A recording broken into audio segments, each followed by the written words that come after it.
Avez-vous entendu parler de l'homme qui s'est opposé à la plus grande puissance militaire de l'histoire?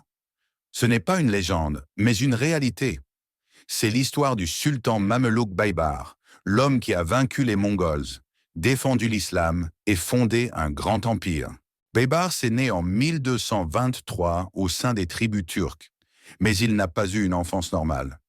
Il a été enlevé et vendu comme esclave sur le marché aux esclaves.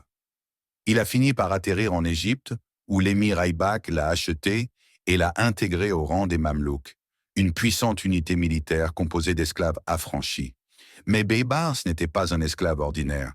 C'était un guerrier né, doté d'une intelligence militaire exceptionnelle, ce qui lui a permis de gravir rapidement les échelons de l'armée. Lorsque le roi Kutuz est devenu le souverain de l'Égypte, il a compté sur Baybars comme l'un de ses principaux commandants militaires, surtout face à la plus grande menace que l'Empire islamique ait jamais affrontée. Au milieu du XIIIe siècle, les Mongols, sous la conduite de Hulagu, avaient envahi le monde islamique, détruit Bagdad, tué le calife abbasside et écrasé les armées musulmanes partout où ils passaient. En 1260, après avoir ravagé le Levant, Hulagu envoya un message de menace au sultan d'Égypte, Kutuz, lui ordonnant de se rendre ou d'être exterminé. Kutuz refusa et prit la décision d'affronter les Mongols dans une bataille décisive, et c'est Baybars qui fut le cerveau stratégique du plan de combat.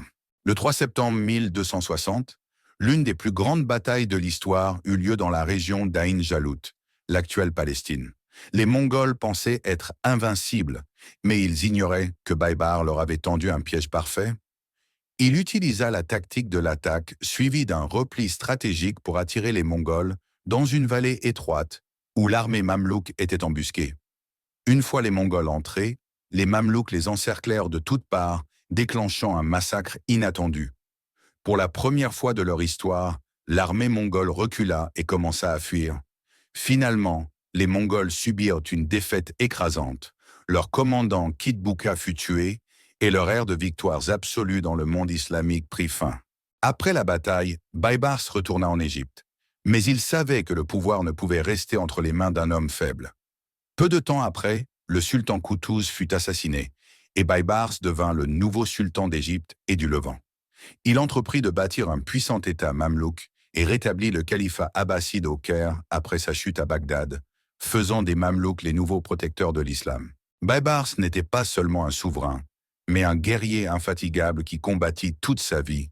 Il vainquit les Mongols à plusieurs reprises et les empêcha de revenir au Levant. Il reprit des villes islamiques aux croisées, comme Antioche, Jaffa et le Krak des Chevaliers, plongeant les croisés dans leurs jours les plus sombres. Il mit en place un puissant réseau d'espionnage pour connaître les mouvements de ses ennemis avant qu'ils n'agissent pas contre lui. En 1277, Al-Zahir Baybars mourut soudainement après une mystérieuse maladie, et certains disent qu'il aurait été empoisonné par accident. Avec sa mort, la nation islamique perdit l'un de ses plus grands chefs, mais son héritage resta puissant, car il avait fondé l'État mamelouk, qui régna sur l'Égypte et le Levant pendant plus de 250 ans. La leçon de l'histoire de Baybars: la force ne vient pas de l'origine, mais du travail acharné et du courage. Baybars a commencé sa vie comme esclave, mais il est devenu sultan grâce à son audace et son intelligence. La défaite n'est jamais inévitable, même face aux ennemis les plus puissants.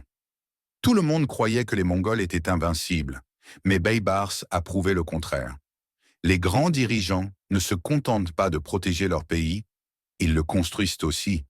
Après les batailles, Baybars ne s'est pas arrêté à la guerre. Il a bâti un empire puissant qui a duré des siècles.